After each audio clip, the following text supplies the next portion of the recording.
Okay, ROI is always a tricky subject in cybersecurity. If you're paying millions of dollars in securing your networks, you'd want to be able to show that it was worth it, right? Just because something didn't happen doesn't mean that it didn't. Well, try explaining that to the bean counter over in the CFO's office. At RSAC 2025, there were growing concerns around operational technology security within organizations. To date, there haven't been large-scale attacks on OT. And strangely, that's kind of bad. Why? Well, it highlights how many companies remain complacent due to the lack of OT attacks.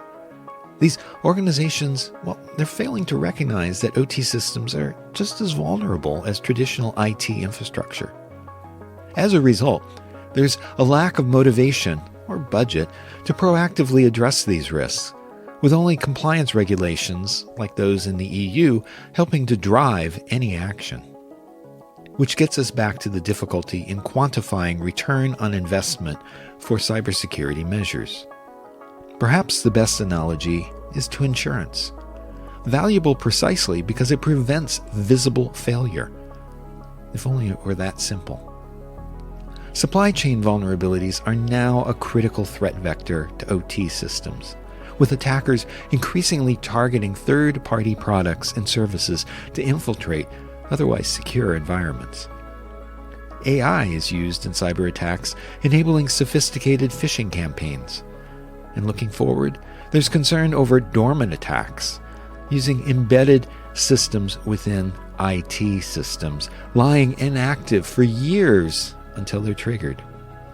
This long-game strategy, while plausible, may be disrupted by rapid technological advancements that render such threats obsolete. Want any Fortran exploits? Lastly, there's the human element. A disgruntled employee can still sabotage your OT environment from the inside. This is a story about the need for continuous vigilance, risk management, and proactive defense, acknowledging both human and technological elements in OT cybersecurity. I'm Robert Vamosi. This is Error Code.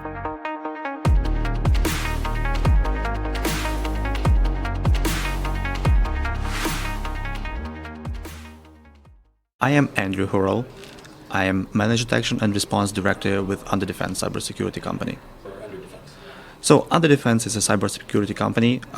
We do focus on managing detection and response. So that's our primary focus. We do have penetration testing services. We do have incident response services. So this helps us to stay on the verge of these modern threats that emerge, because having the expertise in blue teaming and red teaming help us to stay on top of those emergent threats. Last year at RSAC, I spoke with Andrew in episode 40 about hacking IoT surveillance cameras for espionage operations. This year, our discussion was more general, around the difficulties in doing security assessments on OT systems, both the technical and the human. We do keen to do our business personally. Often in security, companies forget about this personal attitude and personal approach, and that's what we tend to do. So it's not one size fits all. We will do our best to fit the needs of a company that's in front of us, and it's a partner. It's not a vendor type of relationship that we do. That's the idea behind this services that we offer. So we want to know the customer. We want to know their pain points. We do want to understand their infrastructure. It's essential. It's like going to a doctor, and if you have your personal doctor, he knows everything about you, and that's the chance for him to step in and help you right when you need it. You do not go over the screening, you do not do additional tests. That's what we aim to do. So coming over, doing the assessment, talking to the customer, to their teams, making sure we understand what they do, making sure we do not have blind spots. So I would hate to say that, hey, John, I'm doing security for you, but I'm blind. I want to have telemetry. I want to have data. And that's when we come to a stage where some customers would want to refuse showing you everything that they have, giving you all the data, all the information. There could be various scenarios in this case. I mean, there could be a compliance where you just cannot share data outside. There could be an option of them protecting their often, personal information, maybe keeping their secrets, trade secrets, within their company. But sometimes, and I would say it's not a sometimes, in our case, talking to vendors and companies around RSA over here, I see that in general, there is a good chance that CISOs, cybersecurity engineers responsible for security within the company, they just do not want to admit the risk. So it's easier to stay low, it's easier to hide than to actually face the threat that is in front of them. And I do understand that sometimes it works out well. I mean, it's like an insurance on a car that you buy, and you can get it for 10 years in a row, nothing happens. But you know that it might be a chance of one day that you didn't get it, you might be in trouble. So that's what we aim for. We want, as I mentioned, to study a company, to make sure we understand them, to make sure that we can offer something when the big one strikes. I want to be clear here.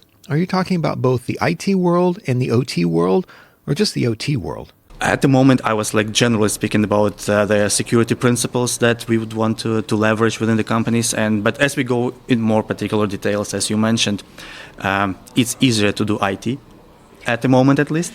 It's easier in a way to show the value to the customer. It's easier when the customer takes this report, sample, whatever you want, whatever we call it, and bring it to the C-level, to the board, to show the differences. But when it comes to OT, it's quite a different story, right? You cannot just say that we are secured or not. We can do testing. That's something that helps. We can do drills, attack scenarios. We can do something like bringing the company down for a short period of time just to show them their risks. But no one actually wants to go this hard way. It's just easier to, as I mentioned, to stay low and continue doing the business as they were doing. Because my father did this way, because my grandfather did this way. Everything worked out well. Why should I? Is it because the boards and the C-level, they often only see the news stories? It has gotten into the vernacular that they can talk about ransomware. They can talk about things at a high level. But nonetheless, the OT world, we've seen very little examples of that having been attacked. Not many people want to go public with that, and particularly if it's in critical infrastructure. They definitely don't want to go public with something like that. You're absolutely right. But let's go back to the animal world. Okay, you're going to want to hear Andrew's stories. He's very good at creating security metaphors, and ones that stick. So there is a typical story of a lion hunting on its prey. Where does he go to? He usually go to a place where they have water. That's where they drink. That's what happens in the cyber world as well. So water in the hole, that's what you want to do. The attacks when you try to penetrate the company at the very first or even zero stage of their engagement, that's something that you do. And we've noticed a lot of cases, a lot of examples when malicious actors, especially from, I've been studying Chinese and Russian APT groups, especially those countries, they do want to get into your environment at a very low level. And so why not trying to penetrate a company? I mean, when you have an access, when you have a chance to go into, then you decide if you do or not. When you have a lot of keys, you can decide which room you want to open, or maybe not. It's always a chance that they might not open it. We had an incident response case, by the way, just adding here.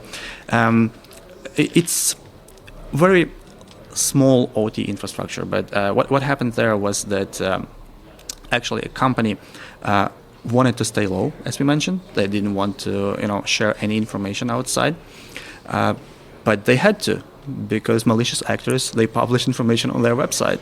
So it happens that they actually were using water in the hole. Vulnerabilities, cyber attack types, they just had a malicious link on the website where most users of this organization visit. So let's say typical news website, or maybe something that is more familiar to their departments that they work with. they had these malicious links, so users followed the link. Eventually, their credentials were compromised, and now it's so much easier to hack people than hack tools. Getting within the infrastructure with legitimate access was just a piece of cake, and that's what we emphasize to all of our customers. You do need to have not only MFA, but also security monitoring on top of this MFA. Having thresholds, having good security walls is just not enough. Rome fell down long time ago, but it has beautiful walls. It was protecting the city for a long time, but eventually it happened. What I'm seeing in the OT world is that the attacks still have that IT component to it.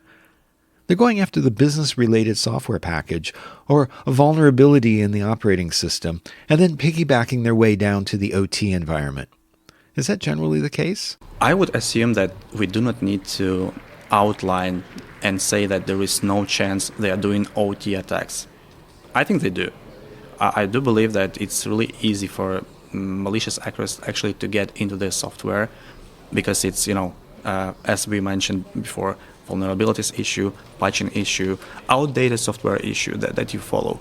But now, why don't we think that having a plant somewhere outside of a city, outside of a country, outside of a region that you work for, that you don't have an ingested malware at this stage, at the very beginning? And maybe malware is just a too complicated word for this misconfiguration. It would be better to use this word. So having a misconfiguration that can give you a key to this environment in future is something that you want to follow. I would say that you cannot influence regulations, GRC of other countries. That means that you cannot actually do 100% audit of these devices. What you can do, of course, after you receive the device, you can test it, you can make sure that you understand how it works, but it's too complex. Do companies have time? Do they have money and budget? Do they have enough personnel to do this? And should they? I mean, imagine yourself buying, again, I'm doing a lot of analogies today, but imagine yourself buying a bread somewhere in the market, going back home and testing if it's really a bread or not. You should probably just get it, get your sandwich with ham or something else, depending on what you love, and that's how it goes. So I would say that modern world, as you noticed, it's easier for malicious hackers to hack IT. It's easy for them to use this IT-OT way, other than background, but I would not eliminate the one. Absolutely, especially in the critical infrastructure. We've seen the example of Russian-backed, Chinese-backed malicious actors attacking infrastructure in U.S., right? The water facilities, the electricity grid. The one happened in Ukraine not long time ago, but it did. The recent breach in Spain. On April 28, 2025, large parts of Spain and Portugal were hit with a massive power outage. Here's the BBC. But what's been happening in Spain and Portugal? Well, electricity has mostly been restored a day after a massive power cut. It caused disruption to millions of shops, homes and businesses. It paralysed transport networks in both countries. The operator of Spain's national grid says power has been restored to 90% of the mainland, but the effects of the blackout are likely to be felt for days. The Spanish power company REE has ruled out a cyber attack as the cause of the mass blackouts. At the time of this podcast, the exact cause of the Iberian power outage remains unknown, although early speculation has suggested that a rare atmospheric condition might be the factor. As for me, the first thing that I was thinking about was the cyber attack. Of course, that's because, of the sphere that I work for. But anyways, that was the most obvious one. Other than hearing about natural disaster, come on, nothing happened like this for 100 years before, and it just happened exactly in this time span. No, I don't believe that. Maybe I'm too, superstitious. Maybe it's me being too into details. But I think that someone is hiding something from us in this particular case. Ultimately, the details will come out. But I always step back from these events when they're first reported because, misinformation can spread quickly. For example, there was a blackout in Brazil years ago, and rumors spread quickly that it had been a cyber attack. Well, when all was said and done, a final report released a year later identified the root cause as soot, common ash, that had sorted out a transformer. Okay, not as sexy as a cyber attack, not even as good as a cyber squirrel. That said, more often I hear about the scenarios where a bad actor came in through enterprise software. Think Colonial Pipeline. But I have yet to see a full-on direct OT attack. I know a lot of OT is now interconnecting with the cloud, so I wondered if Andrew is seeing that as well, and I wonder if the cloud is becoming a threat vector for OT. I would say that it's so much similar to Network One. It's a matter of you having your resources in a separate way and doing the proper configuration and, well, maybe misconfiguration of this network. I've been to a couple of meetings with the cloud providers, and they are saying almost the same thing. We are doing cloud security, and you guys need to do security in cloud. That means that the company needs to be responsible for actual proper fine-tuning of their infrastructure that they use within this cloud solution. Now, it's just a part of this scenario, because you can still hack or find vulnerabilities in the cloud of the vendor. The other scenario that you mentioned is not only IT or cloud or network. Why don't we eliminate the physical one? Again, we've talked about human aspect here for a long time. Why don't I just find someone who is not satisfied with his position, offer him something valuable, and it's not always a budget or money that you need to give a person. Maybe it's a good motivation, or maybe it's something else. Or maybe he's just angry on his boss. So be kind to your employees, I guess. Now you have a person that is insider, that is helping someone else, that is able to, the easiest one, to just put some USB stick in the server or in the device, and that's it, I guess. All these firewalls, roam walls, and everything that we mentioned, you just kind of pass by on lightning speed. But again, we are here to make sure that incidents happen. They happen all the time. We go to the doctor's office because we are human and we have some vulnerabilities. Now, how do we respond? That's a question.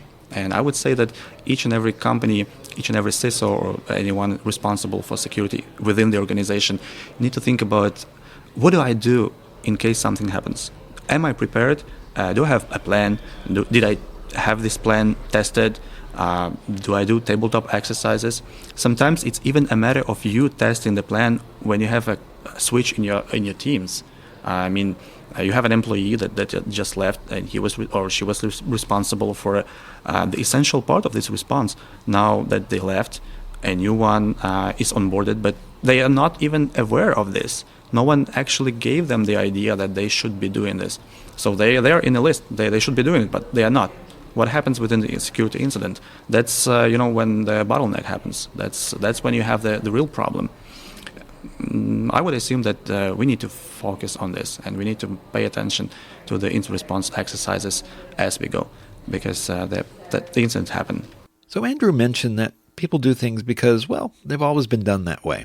And that's a conversation that I hear often among practitioners. It's a big leap to go into a company and to point out just because your OT has never been attacked, that doesn't mean it isn't vulnerable and need to be secured today.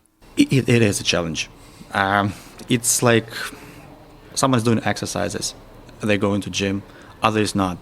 Other person is not. And you ask, why are you going to gym? It's something you need to do. And he will well, I have some other, I don't have time. I have some other tasks to do. I'm busy with my work, blah, blah, blah. I think this is actually the same that happens within the infrastructure or within the organization, within the departments. There is a need to do something, but there is not always a will to do this. And this will, it can be not only based on the budget. It can be motivation, internal or external. And I've seen that something like GRC or compliance helps to build this will a lot. Take an example of European Union when they had this data protection agreement implemented. It was a mess at the beginning. It is a mess at the moment in a lot of cases. But as for me, it's an essential step that we need to take. And I think that, doing all these regulations might be helpful On the other hand, you do know that it slows down the business process. It does. And slowing down the business process means that the company is moving slower, they are making less money, they're not developing as they should. So we are here on the verge of pros and cons of both solutions. And as for me, critical infrastructure is something that is related to the national interest. This is something that we need and the government needs to put their attention into. Now, if it's something less important, then I would assume that we should try to give a willing to the CISO to take this chance and take this business risk. It's always about managing risk. I agree with Andrew that ROI is hard to see.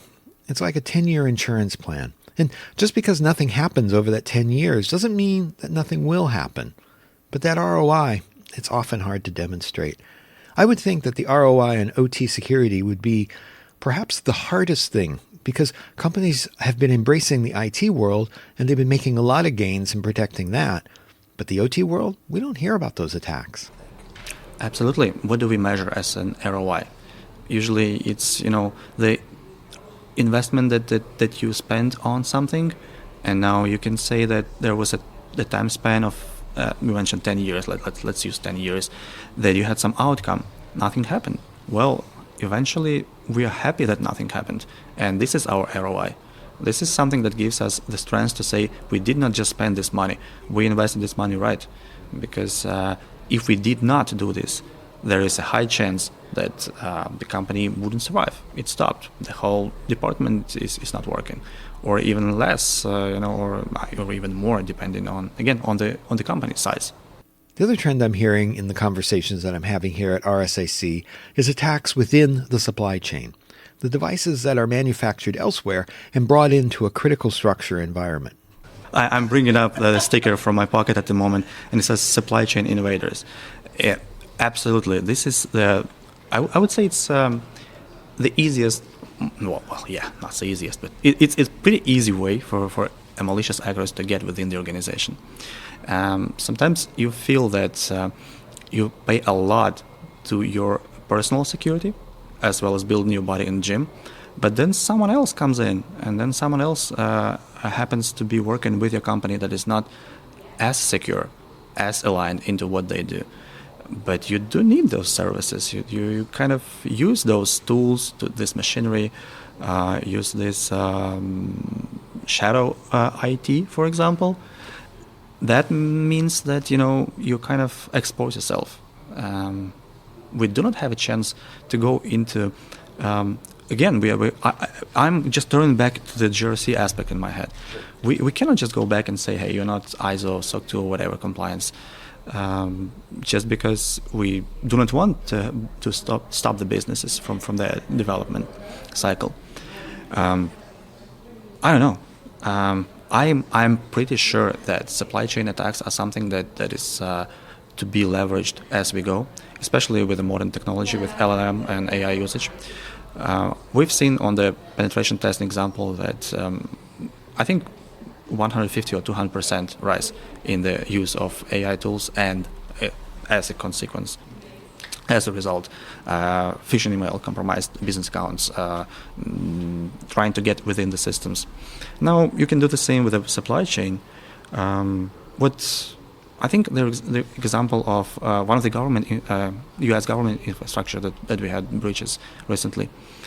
When they had Microsoft account compromised, and they managed to get within the accounts of the government organization. Oh, come on, that's definitely not something we want to have. And I love Microsoft. It's not about blaming someone. It's just about being cautious. It's about making sure that we stay aware. With the AI attacks that Andrew's seen thus far, they're the easy ones, such as citing well-phrased phishing attacks, or more subversive ones. We usually see something easy and fast. So this is probably the example that you mentioned first, ransomware, phishing, something that you can use and leverage, having ROI fast. That's what they have as well. That's a business structure that operates within the dark net, within the dark world, let's call it this way. I'm more than sure that we will hear about the sophisticated AI attacks in future. It's just because it's a matter of building the trends. finding out the possibilities. I've heard about the language model that is writing a new ransomware on its own. So typically, why not? Now we should think about having another AI, another LLM that will be defending companies. So maybe in future we'll go to the stage when there is an AI that works as the entry point to your organization. So it checks all the vendors, all the employees, everyone. What do you do next as malicious actors? You hack this AI. That's it. As for me, it's important to use the new technology. We do need to focus on it. It brings a lot of attention because it's a powerful tool. With great power comes great responsibility. That's one of the famous phrases that one of my heroes when I was a child. Oh, Spider-Man's still my hero. So I do believe that we just need to be cautious with this. Going back to supply chains, this concept of lying dormant for an indeterminate period of time, it seems like within the OT world, this is something that is not only done, but it's advantageous to the bad actors out there, in that they can plant the seeds and maybe harvest them many, many years later. I do know about the cases when malicious actors were present within the infrastructure, IT and OT, for 3 consecutive years. And it was an example of actually the Russian-backed APT group. And they kind of just exited the organization because of the inside management problems within their organization. Someone just wanted to put a new star to their forehead to get promoted, so they decided to do some low-level thing and kind of show themselves that they are within this infrastructure. But what if not? What if they decide to go further and longer? I do believe that when you stay low for a number of years, you get a chance to be unnoticed. So we've had human examples of this. For example, during the Cold War, right? We had the external systems like the spies. Let's think about a spy that is trying to get intelligence from the other country. What do? They are sending a couple abroad. They are having children being born in this country, so these children are being raised for 20 years or so. Why don't we have the same thing with OT? Why don't I plant a seed and just wait when I need to use it? And that's definitely something that is important for me to understand. On the other hand, there is a chance that someone will forget about this. What happens with archives? They usually get lost. So maybe they planted something. Maybe there is a vulnerability in OT, but maybe there is no one that can leverage this vulnerability anymore because everything changed. Because it's not a matter of business risk at the moment. It's been secured now, so that's perfectly fine. We are going around the question of, are systems compromised or not? I would say that we should assume that systems might be compromised. And then taking this into account, we can put some thresholds, we can build security monitoring systems around it, we can do everything with instant response. Otherwise, if we assume that everything is fine, why doing this? No need to spend anything. We haven't seen that yet in the OT space, and it probably comes down to the fact that, as we were just saying, at a certain point, maybe the nation-state actor loses focus, doesn't see the ROI anymore, and simply abandons the long-game campaign entirely. So the first example was that for 3 years, they've been present within this infrastructure, within this company. And I'm more than positive they would probably continue doing this. But this APT group, they had a management change, so someone newcomer came to be in charge of this organization. They wanted to show the quick results of their activities, so they kind of burned this bridge, and they show that we are here, and this helps defenders to notice this type of activity, just because they wanted to, just because APT group management wanted to be promoted.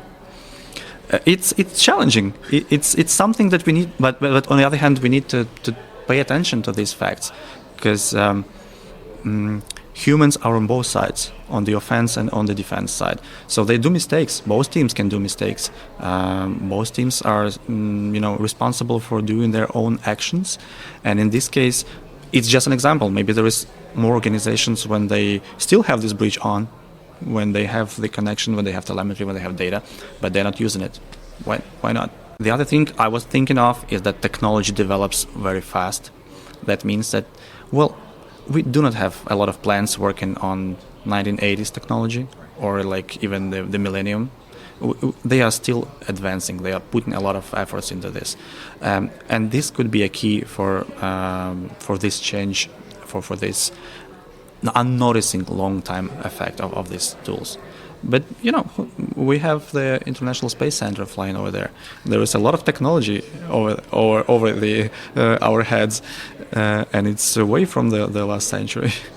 I'd like to thank Andrew for coming on the show and talking about ROI with OT security and the idea that someone could be playing the long game by planning something in the supply chain and letting it lie dormant for years. Again, even if there hasn't been an OT attack, that doesn't mean there won't be one in the future.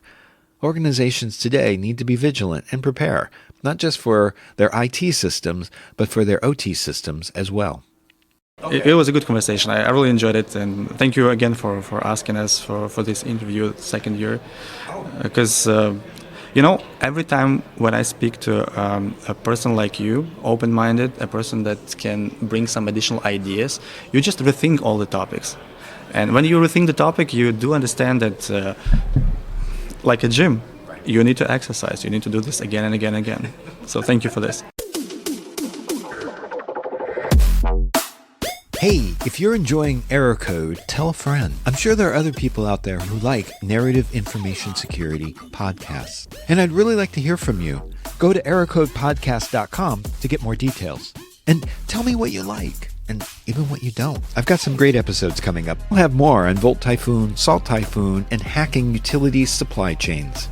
Subscribe today. I don't want you to miss out.